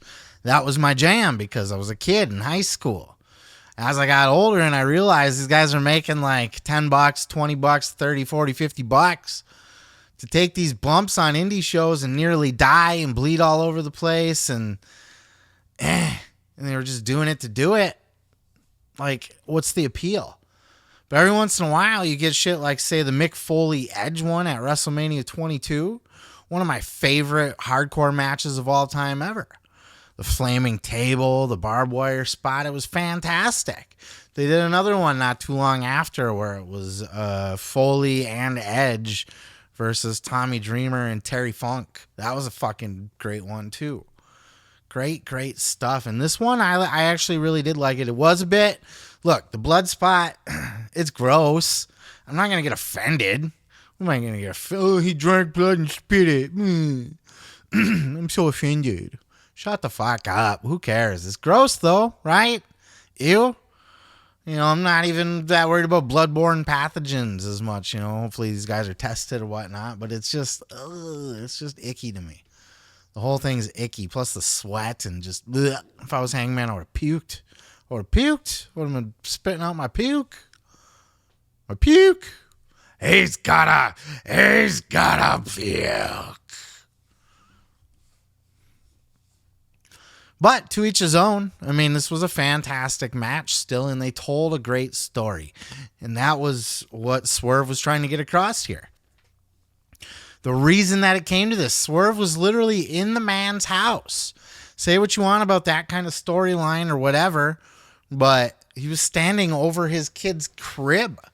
When you do that, whether you say what you want about the whole angle and violence and everything, but if this was real life, you're trying to be like, psychologically, you're trying to be as real and believable as possible, right? What are you going to do to that guy that was in your house standing over your child's crib?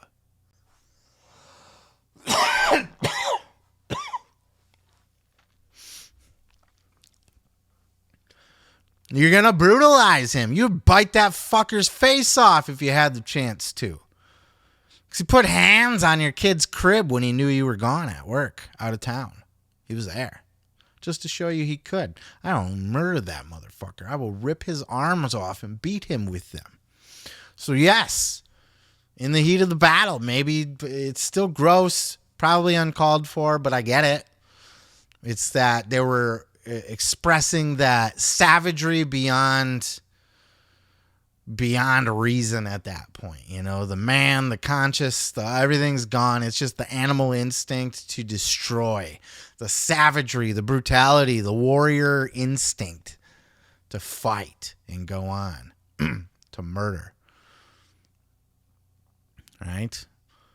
It was, I mean, say what you want about whether you like watching that kind of content or not. At least they told a good story.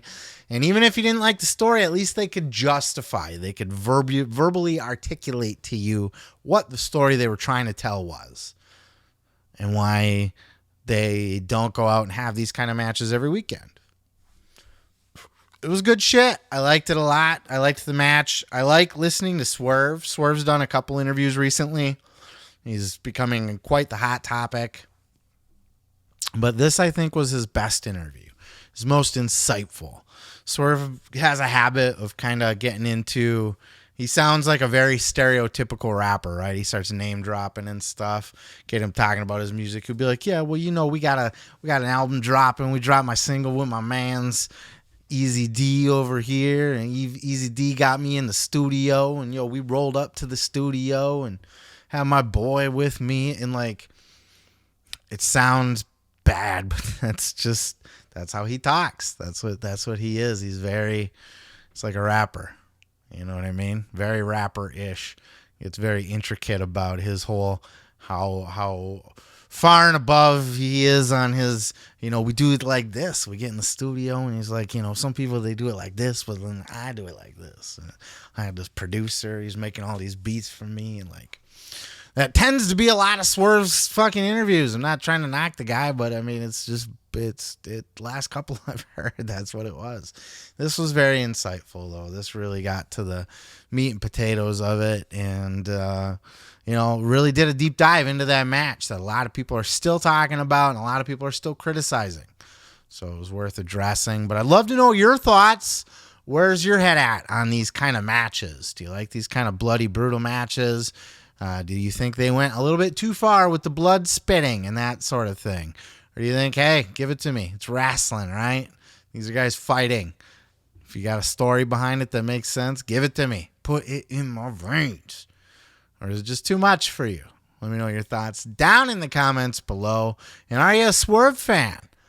Let me know what you think of Swerve Strickland. I'm going to go ahead and move on to the next motherfucker. It's always fun to see when pro wrestling things go mainstream. And one of the things that went mainstream, went viral, if you will, in the world of Vine and TikTok and Shorts and all of that, is the Randy Orton RKO out of nowhere. This thing has blown up beyond even wrestling. People that don't even know who Randy Orton is are aware of the meme, the GIF, the whatever the fuck of Randy Orton hitting that RKO out of nowhere. And if you are not familiar with what I'm talking about exactly, here's a brief compilation. There is literally a bajillion of these out there. But here is a brief compilation of some of them. Look at Randy Orton slithering. Watch out, watch out, watch out, watch out! RKO! From out of nowhere! Looks like he's closing in on a victory here. He's got ropes. Look at this! Strikes with an RKO! Look at this! Strikes with an RKO! Oh my God! An adjustment. Randy Orton with an RKO! Gonna do it! Yeah! RKO! RKO! In midair! Woo-hoo!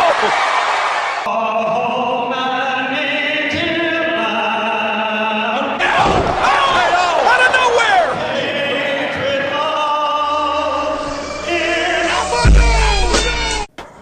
It was at this moment that Jackson knew Randy Orton was here. Out of nowhere! Who the hell is that? Who is that? That's an RKO! That's Randy Orton! Yes, that is Randy Orton! King, look at this! RKO! And of course, one of the guys that benefited from that was Logan Paul himself, who admits that one of his highest viewed vines was the RKO out of nowhere. Randy Orton in a place we've never seen him before. Watch out, watch out, watch out, watch out! Oh my God! RKO in midair! So naturally, when Logan Paul had the Viper, Randy Orton, on his podcast Impulsive this week, he asked Randy about the whole RKO out of nowhere meme, what he thinks about it, how he heard about it, and all that good stuff. Check out this clip. Out of nowhere! Because like you can yes, I was recreate just it going in to our say that on the pillows. That's very Yeah. true. It's you know, That is if you true. got a pool in the backyard, all the kids can do it in the pool, the trampoline, off the couch, under the the cushions on the floor. I think that's a very good point. It's honestly that might be my starting point. Yeah. Oh yeah. How can people recreate? Make it this? simple. Right. I think it's the only trending TikTok sound that a WWE finish. I What had is a- it? Look out! Look out! Look out! I That had one of my most viral vines. Yeah. The soundtrack was, "Hey, look out! It's Randy Orton slithering in. Watch out! Watch out! Watch out!" Oh, watch and I out, did it to my friend. I did it to my friend Marcus Johns into a pool. One of my most viewed vines of all time. That's really cool to know. And so that's another thing. It wasn't all just me. Like you said, you knew about the RKO before you knew who I was, and that it was essentially my initials. The memes that took on. I mean, like 10 years ago, I feel like somebody out there, whoever it is, thank you so much. But somebody started doing those things and memes. They started making them. They started popping up. What'd you say? Elon Musk. It was Elon? Yeah. Thank you, Elon. Building rockets. Let me make this meme. Literally, though. Yeah. But like, it just, I said earlier I was blessed, to get, born into this, get the opportunity through my father, same with the memes, like just that boosted up my character and made me more important, made my value, my brand more important. Like a lot of people do a cutter, but when I hit mine, it's like, oh, that's the cutter. Your RKOs, just want to put a button on this. Some of them are incredible. You did one at War Games against the bobblehead guy. Oh yeah, JD. Yeah, JD. Sorry, bro. No, he knows. I just met him Saturday in Chicago, and he was very well aware that he had a large head. Yeah. This was actually a really cool interview. I highly recommend you guys check that out. Link is in the description below. Watch the full thing. Lots of fun stuff in this interview. Randy talking about how he got into wrestling, because he did not start out as wanting to follow in his footsteps of his dad and his grandpappy. He wanted to blaze his own trail, but fate has a funny way of putting people exactly where they belong. Randy Orton ends up in the professional wrestling business and one of the greatest of all times. He also comes off very personable in this interview. One of the things that stood out is his composure and his professionalism. There was a part early on at the very beginning of the episode where they were fucking around. The sound wasn't quite right, and a big loud squeak got blasted through the headphones and basically made Randy Orton go deaf. And he just rolled with it, just chill as all fuck. I have also heard that Randy's a weed head, so maybe that's it. Who knows? But he was very professional, very chill, very laid back, very well-spoken, very proper, full answers, thoughtful answers, very giving to Logan and kind to him as a host. Randy, just a fucking ultimate professional. It's always been said about Randy, if you were to design a wrestler from the ground up, it would be Randy Orton. And my God, just everything, not just even his look, but in the way he moves and stuff in the ring, but even the way he carries himself. And as stone cold as he is in the ring at times, personally, he seems a little dull, I think. He's not Mr. Charisma or anything. He's actually fairly charming, very charming, actually. So this was a fun little interview to listen to and to really get Orton's thoughts. We don't get a lot of these long-form interviews with Orton. God, I think last time I even covered a Randy Orton interview on a podcast was when he was on Kurt Angle's show years ago, a year or two ago. So, I mean, Orton doesn't do a lot of these kind of things, so it was very fun to see him pop up. Not a lot of newsworthy stuff, just a little conversation, between the two. Orton giving Logan a lot of pointers on, wrestling business, some old-timery stuff, slow it down. There'll be another match tomorrow. You don't got to go balls out, that kind of stuff, But it was a fun little interview still. I highly recommend checking it out, like I said. But that's all I got to talk about it. That RKO out of nowhere blew the fuck up for a period of time. It was the hottest thing ever. You still see it around to this day. and it's fun to hear the Viper's opinion on it, his thoughts on it himself. But with that said, we're going to go ahead and cut you guys loose. I'm going to go ahead and move on to the next out of nowhere. I hate juggalos. I fucking hate them. I say all this with a grain of salt because for a good part of my own life, I proudly identified as a juggalo. You should come to the gathering with me. Nah, man, I'm not into all that whoop shit anymore. I'll pay for your ticket. I got fired today. Get the fuck out! Still got room for me? Spike, slow the fuck down! Cops! Fuck your sleep! Fuck your sleep! Fuck your sleep! The savages started closing in with their tiki torches and war paint. Shit! Run! You guys got a dead body here already? Even the aliens were throwing shade. It was pure panic and intense horror. There was a guy I saw got chopped in half. I had nothing left to go back to. You alive? Yep. The Gathering. A bold journey into the belly of the Juggalo underworld. John Bradshaw Layfield, good old JBL, was on the Storytime with Dutch Mantell podcast this week. Did a full hour-long interview with Dutch on the YouTube channel. And before we do get into that, I do want to recognize that Dutch is not well right now. He's under the weather. I don't know what's going on, but there was an update on his YouTube channel from James letting us know that Dutch is taking time away to deal with a health concern as content, pre-recorded content, still rolls out. Check out this clip. Hello all, James here now. I don't really do these vlogs or anything like that, especially on the Storytime with Dutch Mantell channel, but I thought I'd do one now. I've just found out, because I'm actually in New York at the moment, if you can see behind me, that Dutch, half a day ago or a day ago, did a blog post saying that he was dealing with some health issues. So that is true. That's something I knew about previously, and it's something that I didn't want to make public until he made public, of which he has done so now. So he's been rather sort of vague with what's going on, but essentially he's doing an extended hospital stay, which he's already stated publicly. And I'll sort of leave it at that, other than to say that the doctors think you know what's going wrong and he's on the road to recovery. But I essentially am doing this video. God, I'm really out of breath as well. I'm doing this video because you may also be wondering, well, how come Storytime with Dutch Mantell, the YouTube channel, is still posting content? Well, for the month of December, I was always going to be off. So over the last couple of months, we've been recording episodes with guests, as well as some in advance Q&A sessions as well.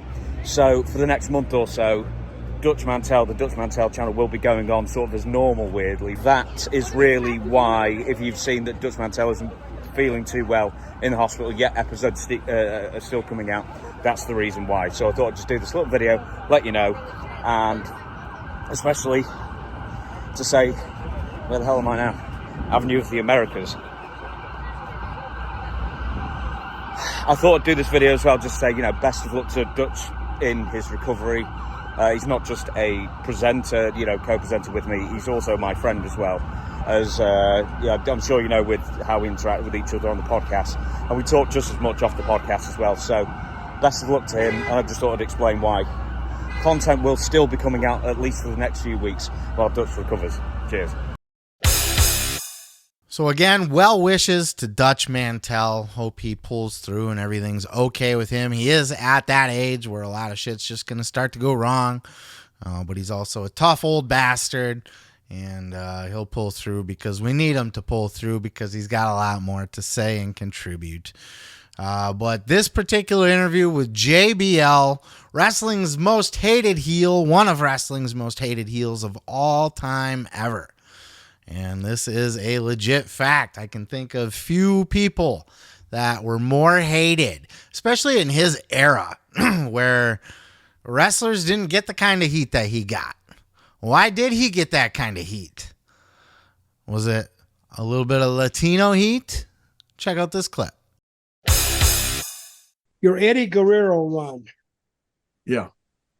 That was a good one, right? Oh my goodness, saved my career. I don't know about saved my career, made my career at the end. I thought I was pretty much retired, and Vince called me and said, "Hey, we've got Big Show out." We didn't say who it was. He said I had an opportunity. He didn't explain why I got the opportunity because the whole roster was hurt. You know, Big Show was out, Kurt was hurt, Brock had left the company, and I needed somebody for Eddie Guerrero in 6 weeks at the Staples Center. And of course I'm going to take it. You know, I love Eddie. Eddie and I were good friends. And so I come out there and I cut the JBL promo, and for the first time, and it didn't work. Come out the second week, same thing, crickets. I mean, I'm cutting the best promo I know how to cut. And they wrote it really well for me. Some was my collaboration, but it didn't work. So Eddie and his brother Chavo come to me and said, "Hey, we got Mother's Day coming up in El Paso. We want you to come out after the match when Eddie goes to give flowers to his mother, jump Eddie, and the mother is going to have a heart attack and be carted off in an ambulance." And I said, "This is brilliant." Yeah.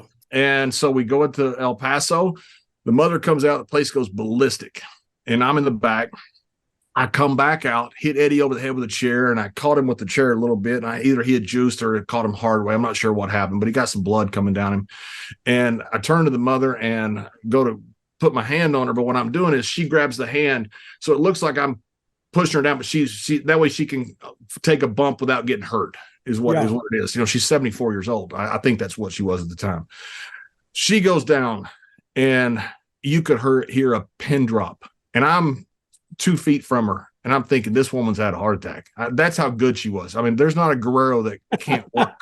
I'm like, you got to be kidding me. And I'm sitting there looking at her. I'm telling you, I've never in my life felt anything like this. The entire arena, you could hear a pin drop. The place got stone silent.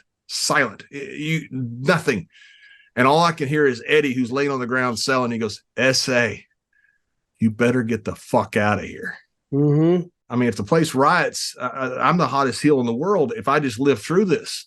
And so I want to make sure and get, me being a heel, not me being scared to death I'm about to get killed. So I'm cutting a promo on everybody. She dies, not a big die, blah, blah, blah, blah, blah. They're going to get me on the ring. The security is going, "John, you got to get out of here. You've got to get out of here." The police pull me over because they're giving me an escort out of town. They said, "Listen, the place is pretty upset. We can't guarantee your safety.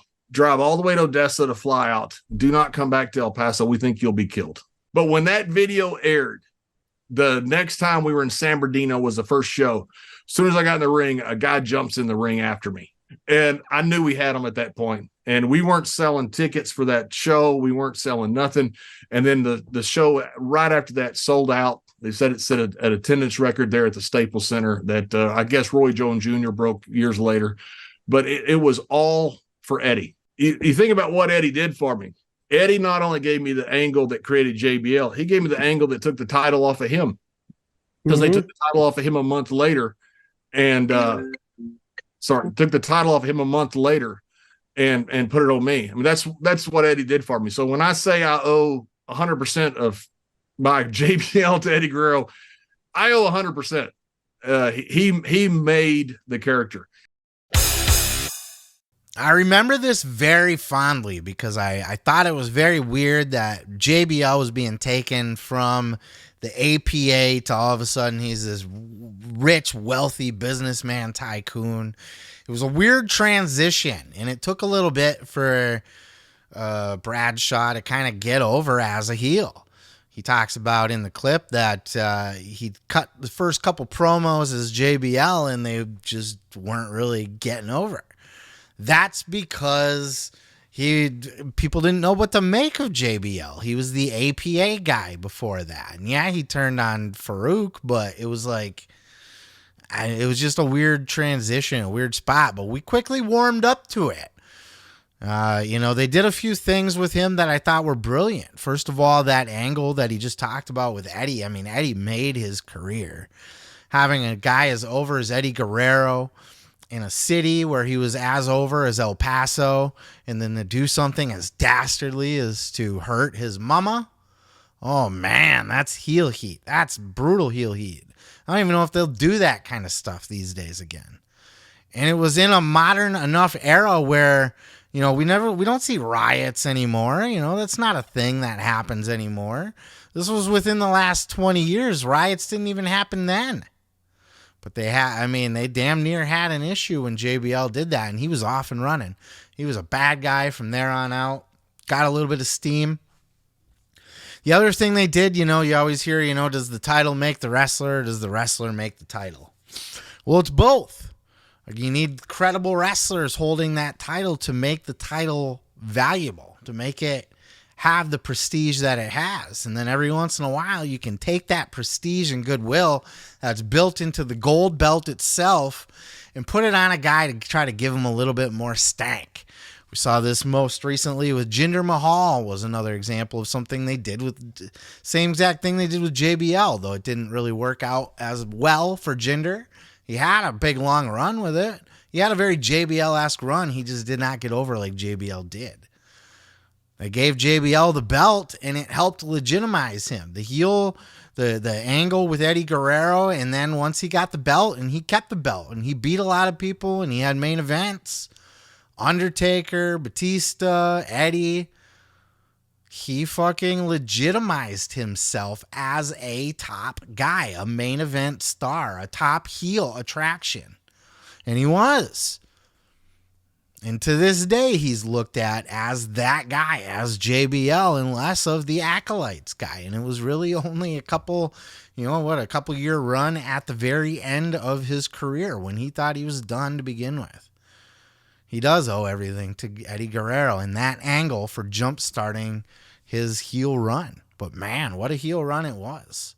JBL, still to this day, one of the most hated people in the business. Still gets that... he's got that bad reputation, too, of being a bully and that kind of thing. And he was very charming in this interview, by the way. He seemed like a very nice guy, a guy I would love to sit and have a conversation with. Thoughtful guy. I don't know.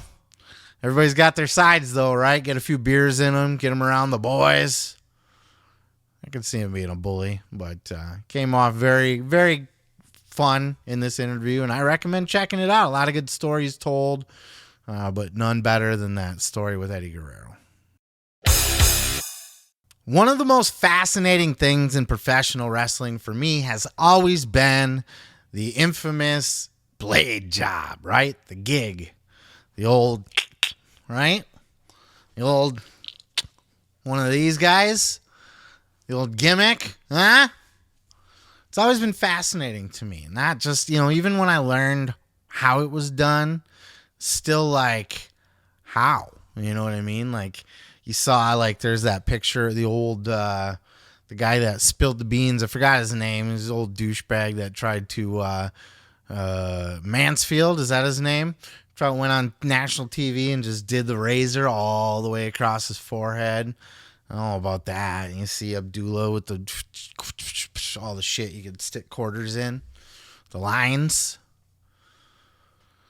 Then there's this video, of course, the infamous video, right? When we were kids. I don't know how many people, this might be before a lot of your times, but there was the infamous video, the wrestling secrets exposed or revealed or whatever the fuck it was called.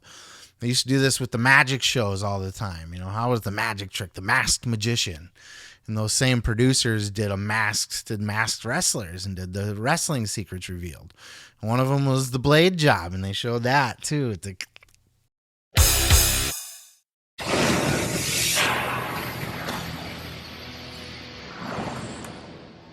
the end of a match, the blood is flowing. But is it real or just part of the act? The granddaddy of all cons is when a wrestler is literally beaten to a bloody pulp. Juicing is simply where the person cut himself in the ring and bleed. Wrestling fans think that the All-American boy has bloodied his opponent's head, but he had nothing to do with it. From this angle, we can see that Brash Knuckles doesn't come anywhere close to the turnbuckle. So why all the blood? Well, most people think it's fake. Well, here's a secret you wouldn't expect. That's a real cut, and the blood's real too. But how did it get there? Let's take a closer look. As the ref steps in to check on Brash Knuckles' condition, he secretly passes off a tiny sliver of a razor blade wrapped in tape. How you doing, man? Here it is. There's the handoff. If you didn't know where to look, you'd miss it. So much for the ref being impartial, but we already knew he was in on it. You may want to look away, because this part gets pretty gruesome. Hey, what are you doing? With the concealed blade, he secretly makes a small incision in the crease of his brow. He knows exactly where to cut. The wrong way is taking a long, broad stroke across the forehead. That results in long scars. You can get tremendous injuries. The right way is you go to the bone and take just a little jerk. It will bleed profusely, and then 2 to 3 days later, it'll be healed. Which brings us to the point of all of this. Why are we here? Why are we talking about this other to indulge in our sadomasochistic wrestling fantasies? Well, our boy Maven, our good old boy Maven, in his YouTube channel, decided to do his own little version of Wrestling Secrets Revealed, as he spilled the beans on a couple different wrestling secrets or gimmicks or things that he had done throughout his career. And one of them that he talked about was the old blade job, the old poke and twist. And that was his method, the poke and twist.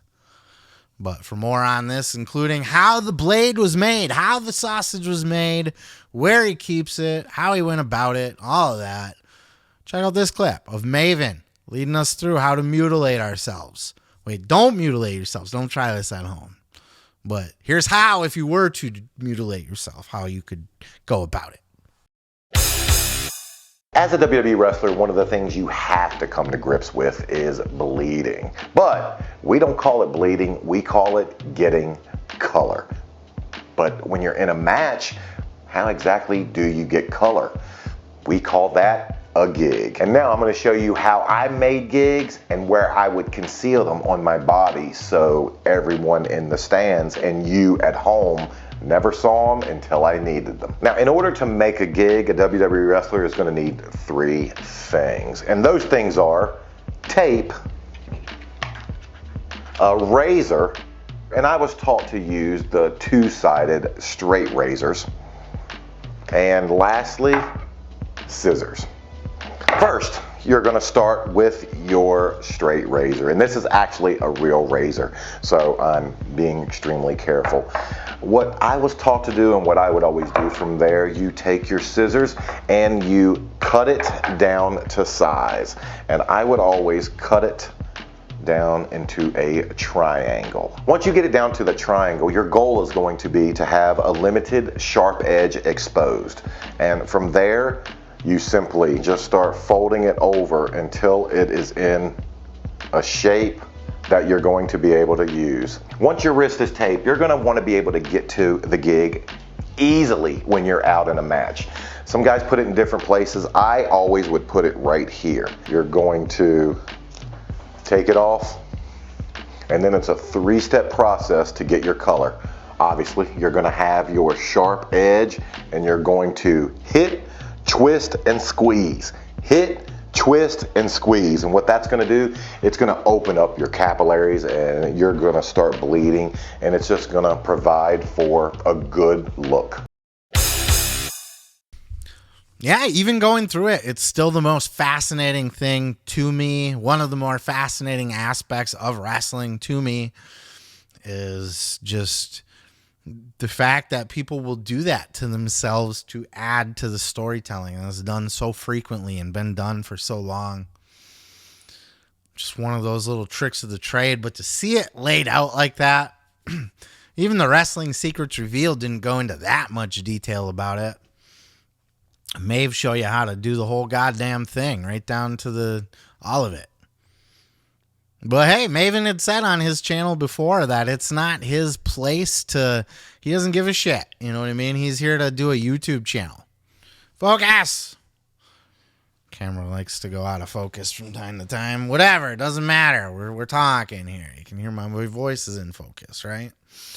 So Maven likes to do that from time to time. He likes to take us behind the curtain, and he doesn't really give a shit, what he's exposing or what the boys think or whatever. Not that he's out there trying to rub people the wrong way or cause a bunch of drama, but he also he doesn't care, right? Who cares? Like, this is what I did, and this is, I'm going to tell you about it. I'll be damned if you want to keep it a secret or whatever. Doesn't matter. I respect that. There's a part of me who has like a little bit of apprehension even covering this on the show. But I think we all kind of know at this point how the sausage is made, but always interesting to me. He did go into other things on the show as well about how to go through glass and how he did the throat smashed into the steel chair and that kind of stuff. How he got his head twisted in the ropes. I learned a few things, actually. So worth checking out that video if you haven't already. And certainly anything, anytime, ever since I was a little kid and I saw that Wrestling Secrets Revealed, it's always just been a morbid fascination of mine. The old gig. And just the different techniques that people use, the way that they cut the blade, the way that they use the blade, where they stash the blade, where they hide the blade, the fact that people kept it in their cheeks sometimes too. Ugh, like, what if you cut yourself? You know what I mean? That would hurt. But yeah, just wanted to share that. Wanted to have a little conversation about the blood ski. Would you get color? If you were a wrestler, would you be excited to get color, or would you be nervous? I was nervous. Before I got it. I had somebody else do it for me. Not that I wouldn't have done it myself, because once the adrenaline's going and the crowd's there and stuff, you're gonna do it. You're not gonna chicken out. But at the same time, you got to psych yourself up for it. And even then, I had a buddy running around. He was getting me.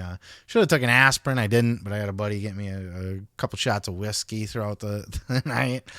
So I was kind of easing the nerves at the same time as thinning the blood. And I don't have the clip in my files. Somewhere I'll have to dig that up for you sometime.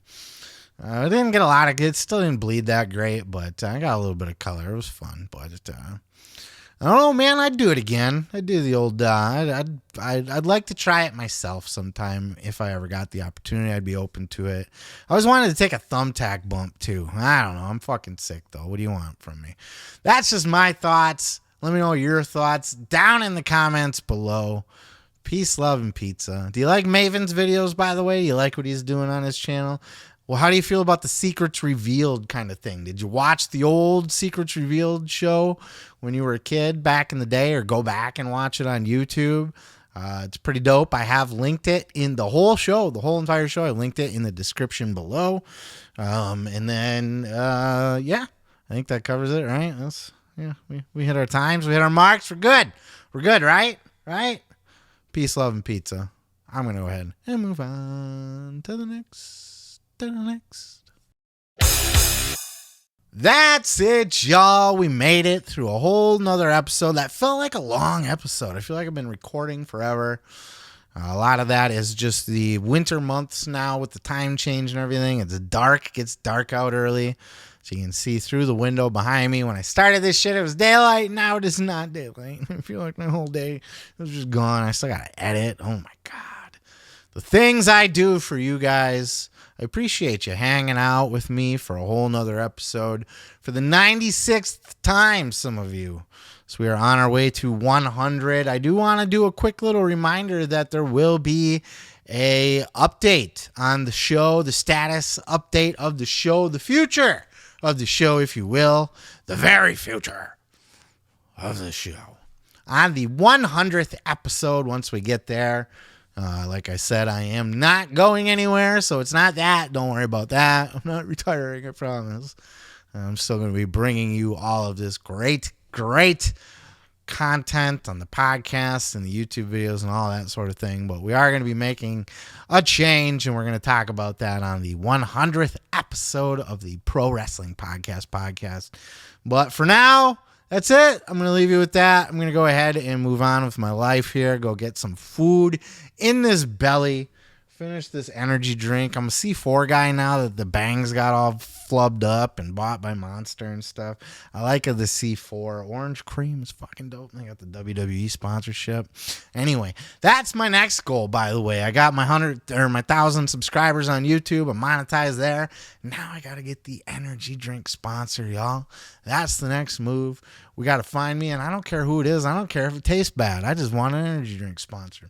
I had one of my indie wrestling shows was sponsored by a Roaring Lion energy drink. It was something that the local Coca-Cola distillery or distribution center was trying to pump out. Oh, God, this was so long ago. I don't know what the hell. It obviously didn't have much legs because it didn't go anywhere, but it was fun. We had the wrestlers backstage kind of filming spots for it and stuff. They were drinking, when I'm thirsty, I reach out to a Roaring Lion energy drink and stuff like that. Oh, boy. Anyway, I don't know. I do got one more thing. I am also going to be doing, now that I am monetized here on this channel or on the YouTube channel. If you're listening on the podcast, go check me out on the YouTube, please, for the love of God. Video, I'm sexier. My voice, as sexy as it is, my face is sexier. But no, look, I'm going to start to do live streams at some point very soon, probably in the new year. Well, it's not going to be too deep into the new year. It could be as early as January.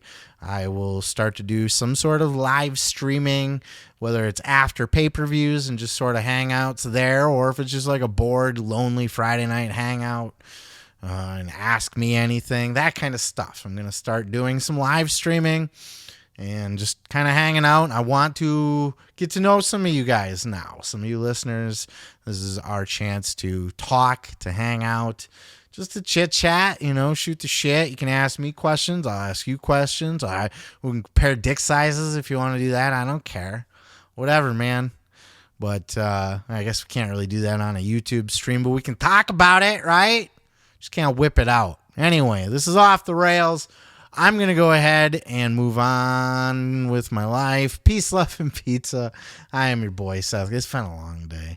And this has been the Pro Wrestling Podcast. That was a weird one, right? That wasn't... try not to blow out my voice on that last one. I do that from time to time.